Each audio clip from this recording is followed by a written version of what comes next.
luego, dice, pues es que me adentré más en la maleza para observar. Cuando veo los ojos brillantes, digo, y luego me volvieron a hacer. Digo, ¿y luego qué hiciste? Dice, pues, eché un paso para atrás. Digo, ¿y luego? Dice, pues la cosa que gruñía, eché un paso para adelante. Digo, ¿y qué era? Me hicieron un lobo. Un lobo. Un lobo. Digo, si los lobos ya se extinguieron. Me dice, no, de veras era un lobo. Le digo, ¿y luego qué hicieron?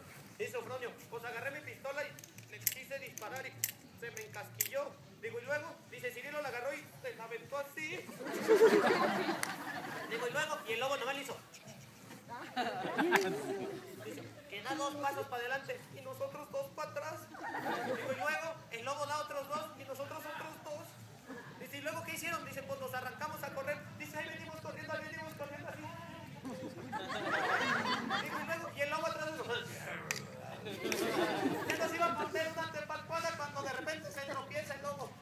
Digo, ¿y luego qué hicieron? Dice, pues seguimos corriendo, se levantó el lobo, se sacudió sus patitas. Sigue corriendo.